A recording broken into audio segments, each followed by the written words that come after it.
Hay una filosofía argentina, un pensamiento riguroso acerca del lugar del hombre en la sociedad. Obras literarias como El Facundo, El Martín Fierro, El Matadero.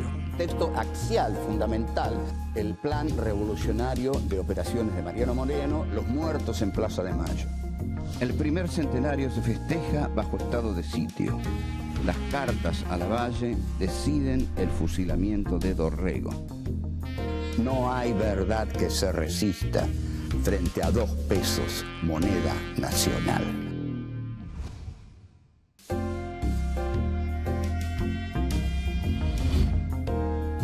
Encuentro 6. Sarmiento en Chile. 1. Las ideas no se matan. 2. Civilización y progreso. 3. Vida del Chacho. 4. Buenos Aires y la razón occidental.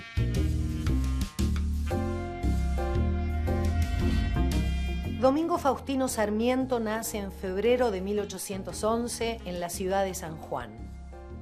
A los 5 años inicia su escolaridad en la Escuela de la Patria y en 1825 comienza a ejercer como maestro en San Luis.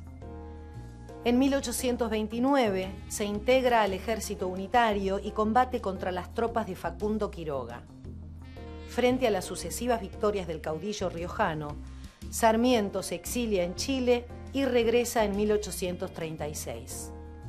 Enfrentado con el gobierno de su provincia y con el régimen rosista, en 1840 vuelve a confinarse en Chile. En 1845 empieza a publicarse El Facundo en el diario chileno El Progreso. En octubre, enviado por el gobierno chileno, inicia un viaje a Europa, Estados Unidos y otros países de América para estudiar los diferentes sistemas educativos. Regresa a Argentina en 1851. En los años siguientes se desempeña como senador, ministro de Relaciones Exteriores y gobernador de San Juan. En 1868 asume la presidencia de la República. Finalizado su mandato, se desempeña en diferentes cargos vinculados a la educación. En 1888 se instala en Paraguay. Muere en Asunción el 11 de septiembre de ese mismo año.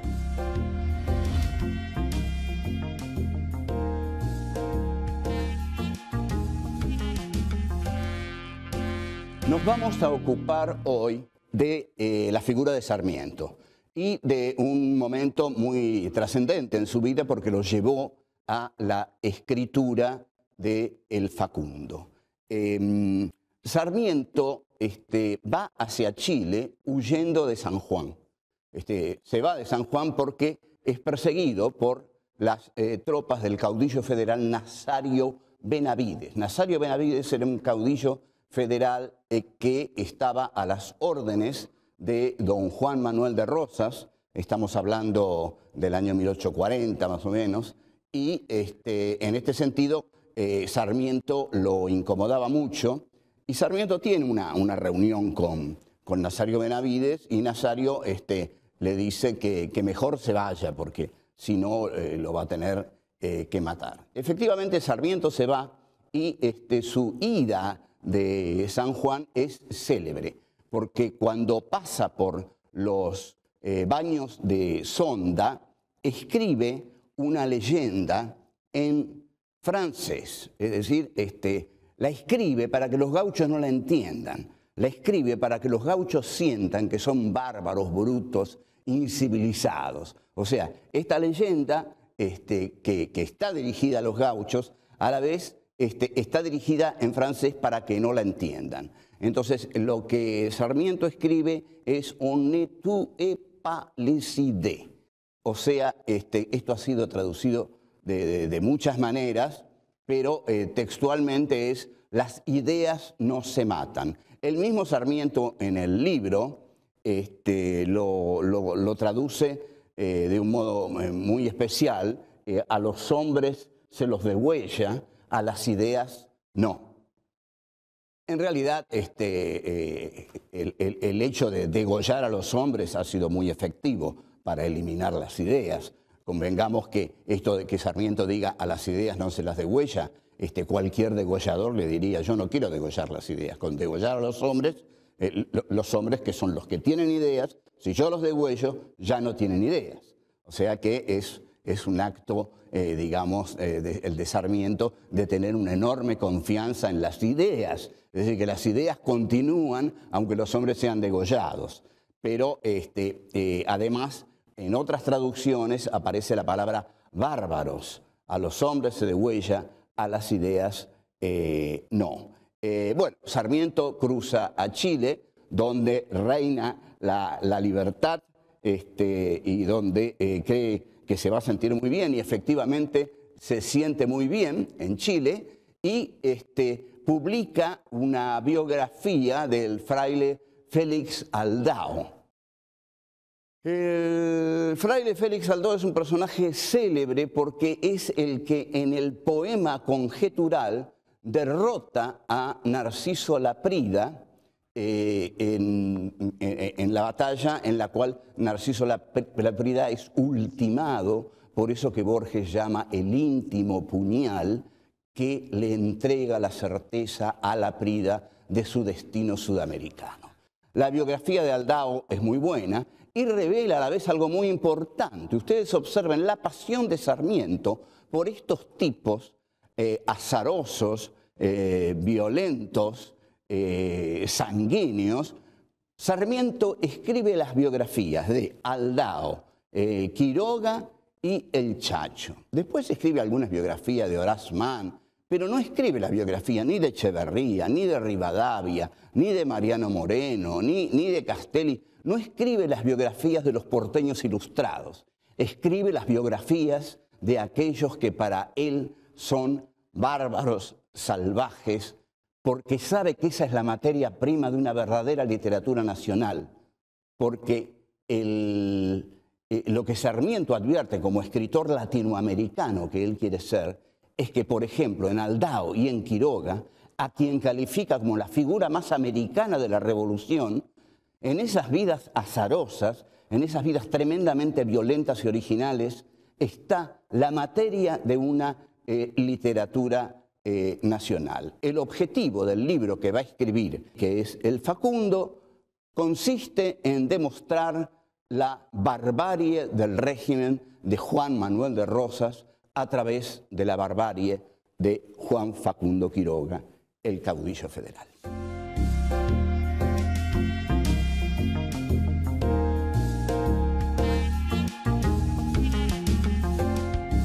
El concepto fundamental que va a manejar Sarmiento en El Facundo, libro que comienza a publicar en forma de folletín en el diario El Progreso de Chile a partir de 1845, va a ser el de civilización y barbarie.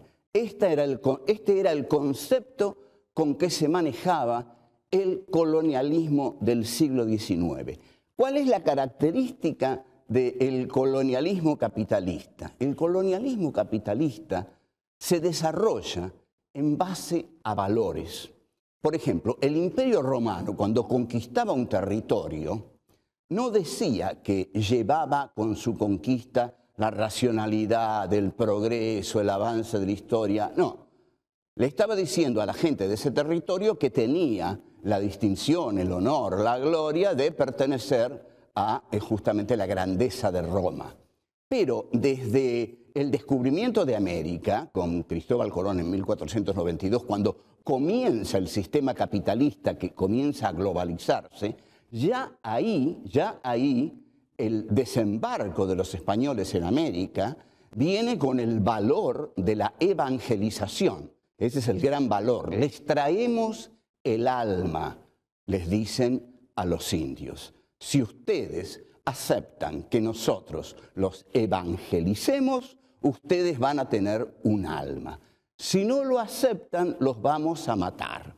Y bueno, efectivamente parece que hubo entre 30 millones y 50 millones de indios de América que no aceptaron ser evangelizados. Bueno, ya saben el destino que tuvieron, Pero lo que quiero marcar es que el colonialismo capitalista, a partir de ahí siempre se presenta con la idea de progreso. Donde entra el colonialismo capitalista, entra el progreso, entra la civilización, entra la razón, entra la cultura. Entonces, Sarmiento toma esto. Lo excepcional que tiene el Facundo de Sarmiento es que se trata de un libro con la ideología del conquistador, pero escrito por un hombre de la élite del país colonizado. La cuestión es que lo que se desarrolla es la civilización occidental. La civilización occidental tiene que ocupar el mundo, porque al ocupar el mundo lo civiliza, lo hace entrar en la senda del progreso, de la cultura. Ahí donde entra el poder occidental, por ejemplo, los ingleses en China, los ingleses en la India, los ingleses en Irlanda, sobre todo los ingleses, que Inglaterra fue la gran potencia que casi delineó todos los países del siglo XIX, pero también los franceses en Argelia, con un general Bugeaud que hace su presentación en Argelia quemando vivos a 500 argelinos para demostrar cómo funcionaba la racionalidad francesa si se oponían a ellas. Entonces, lo que hace Sarmiento es incorporar este concepto de civilización. Donde entra Europa, entra la civilización. Nosotros, los hombres de Buenos Aires, los hombres cultos, los hombres que nos hemos formado con las ideas europeas, somos la civilización.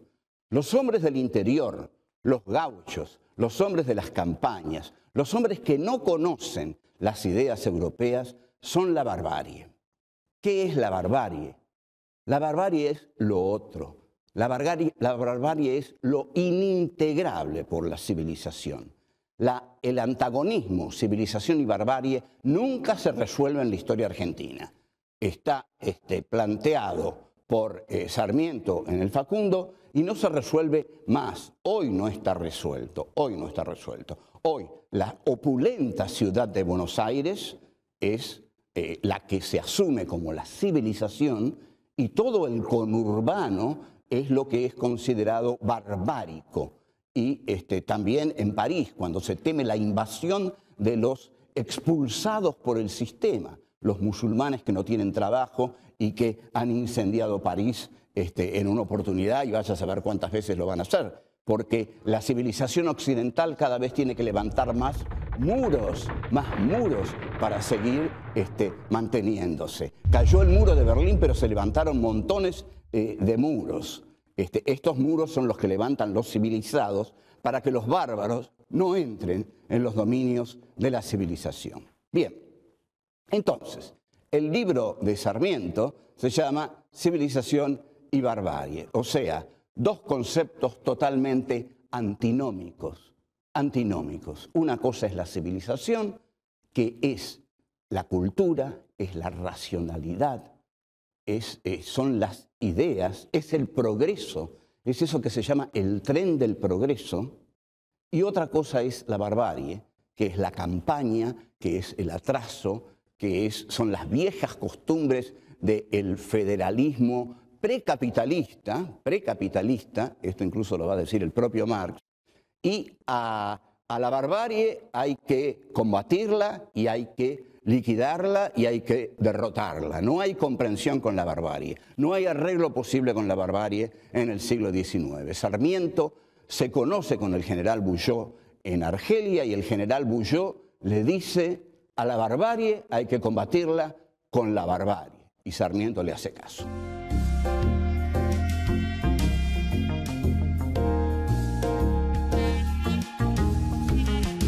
La actitud de Buenos Aires con el interior fue de exterminio, no fue ni de negociación, no intentó ser de integración. El que intentó una interpretación integradora de la relación entre Buenos Aires y las provincias fue Juan Bautista Alberdi, cuando era ministro de Relaciones Exteriores de Urquiza. Pero Urquiza, he aquí el personaje esencial de la derrota del federalismo en la Argentina, de la frustración del sentido lateral que los caudillos federales pudieron haberle dado a nuestra historia, que careció de ese sentido lateral, empobreciéndose terriblemente por no contar con todo lo que ese caudillaje del interior podía entregarle a la vitalidad y a la riqueza de este país. Pero no es así como ocurren las cosas, porque Urquiza, en la batalla de Pavón, que es una batalla decisiva, se retira cuando tenían la batalla ganada. Entonces, Felipe Varela, López Jordán, le dicen, general, tenemos 500 jinetes que si atacan el flanco de Mitre, los derrotamos. No, dice Urquiza, nos volvemos. Y le deja la batalla a Mitre. Al dejarle la batalla a Mitre,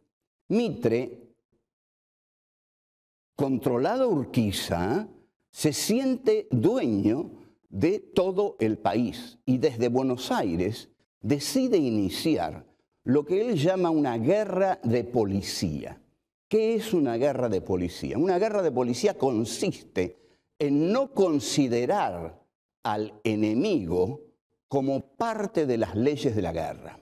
Ustedes saben que la guerra tiene ciertas leyes que intentan tornarla más humanitaria. Esas leyes en general no han servido para nada, porque el gran teórico de la guerra, que es von Clausewitz, ha dicho que cualquier sentimiento de humanidad o de piedad os hará más débil frente a un enemigo que no lo tenga. Entonces, Mitre dice, guerra de policía. O sea, vamos a considerar salteadores a todas las montoneras federales que encontremos en el interior.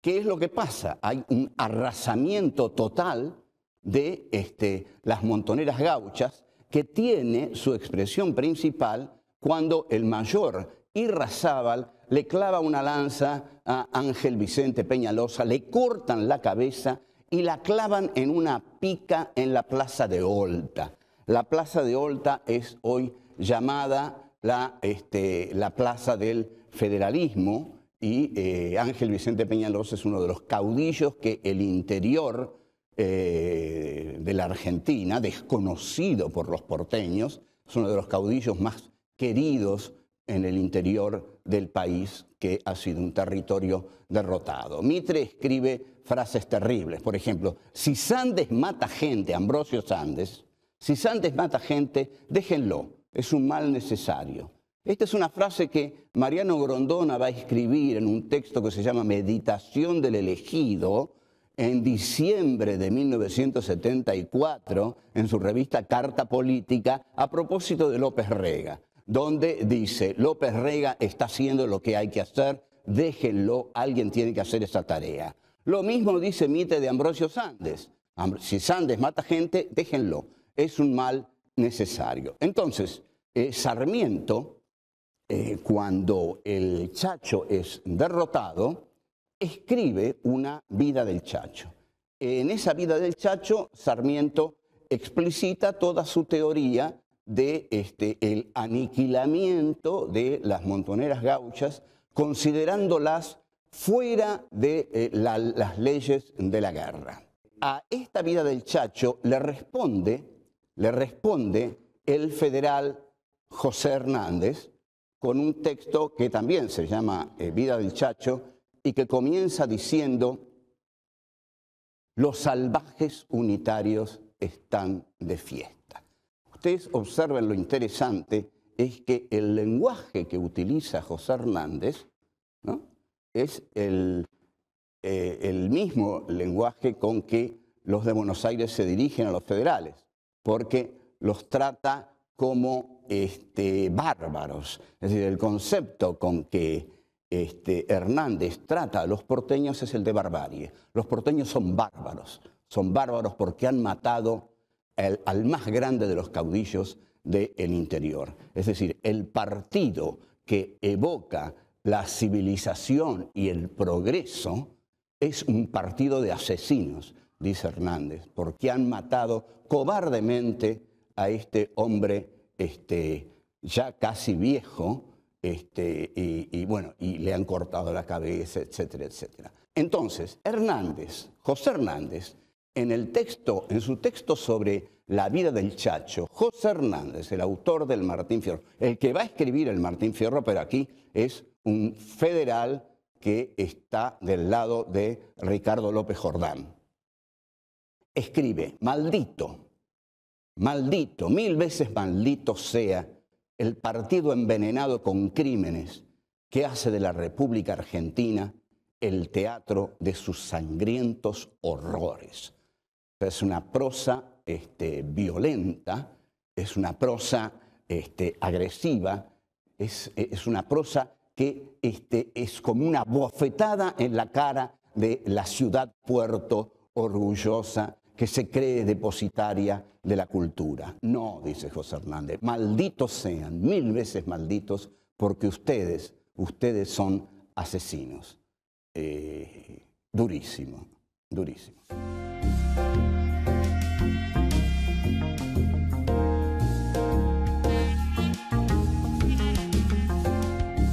Todo esto que estamos diciendo puede ser resumido en ideas fundamentales. Acá hay pensamiento. Este es el pensamiento nacional. ¿Cuál es el pensamiento de Buenos Aires?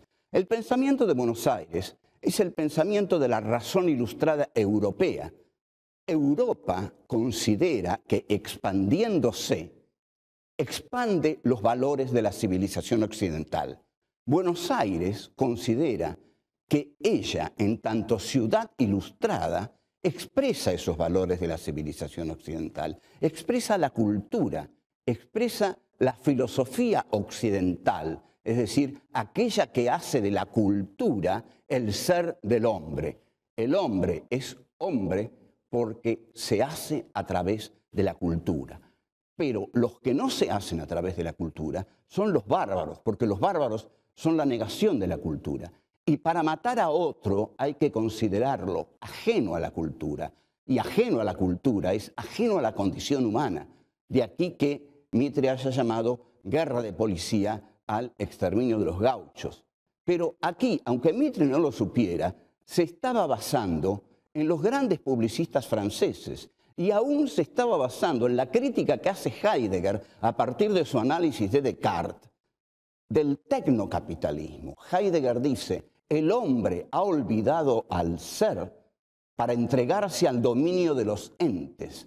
Entonces, ¿qué hace Buenos Aires? Lo que hace Buenos Aires es entregarse al dominio de los entes. Y hay un discurso de Mitre excepcional sobre el capital británico. Y lo dice en inglés. Y termina diciendo, brindo por la fecunda unión entre el capital británico y el esfuerzo argentino. Entonces, esta unión entre esa Inglaterra, taller del mundo, Francia, centro cultural del mundo, y Buenos Aires, centro cultural y económico que incorpora a nuestro país las ideas europeas, es todo un gran movimiento de una misma razón, que es la razón occidental que se va expandiendo y en la medida que se expande, incorpora a los pueblos bárbaros a la civilización. Esta es la filosofía que late detrás de todo esto. También en un texto como Amalia, de José Mármol, de 1851, que es un texto muy interesante, hay toda una concepción filosófica que Mármol toma sobre todo de Sarmiento. Mármol había leído muy atentamente a Sarmiento, pero Amalia es una novela muy apasionante, ¿no? Si uno la lee como una novela realmente se entretiene mucho, porque están los malos, que son los mazorqueros, y están los buenos, que son los unitarios, finos, delicados, que de tez blanca, según, como dice Mármol, el ideal romántico del siglo. Amalia es una novela que muestra el enfrentamiento entre las clases altas y la persecución a que Rosas somete a estas clases privilegiadas. ¿Cómo los somete Rosas? Los somete por medio de darle importancia a clases como los gauchos, los negros e incluso los indios, pese a que Rosas hizo una excursión punitiva contra los indios, pero lo que no toleran las clases altas es la importancia que los negros cobran dentro del esquema político rosista. Y los negros eran los sirvientes, así, sin vueltas, los sirvientes que estaban en las casas de las familias adineradas. Y estos sirvientes eran delatores. Entonces, las clases adineradas, las clases altas, le tenían miedo a estos negros porque eran los negros del restaurador de las leyes y fácilmente delataban a las familias de bien, a las familias de alcurnia, a las familias patricias, a las familias que representaban el avance de la civilización en la Argentina. Pero Rosas, para esta gente, era un populista. Ustedes saben que las clases altas odian a los populistas, porque, claro, odian al pueblo. Y lo que hacen los populistas es mezclarse con el pueblo. Pero contra Rosas, por supuesto, se subleva la gente del Partido Unitario, que son los que habían hecho el Salón Literario y emigran hacia Montevideo. Caído Rosas, cuando Urquiza derrota a Rosas en la batalla de Caseros y Rosas huye. Qué notable esto, ¿no? Los dos grandes caudillos populistas de la Argentina huyeron de la batalla final. Rosas huye de Caseros hacia Inglaterra y Perón huye en la famosa cañonera hacia el Paraguay. Bueno, después de la caída de Rosas, los unitarios se adueñan de Buenos Aires y se inicia el periodo que se llama de la Organización Nacional.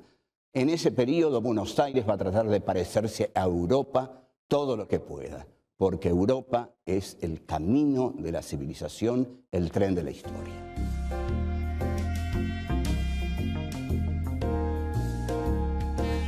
On ne peut pas les idées, o sea, las ideas no se matan.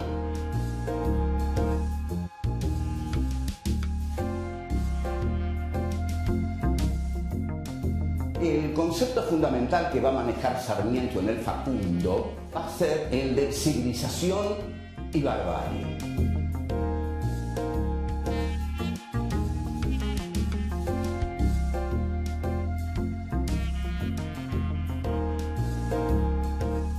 El hombre es hombre porque se hace a través de la cultura.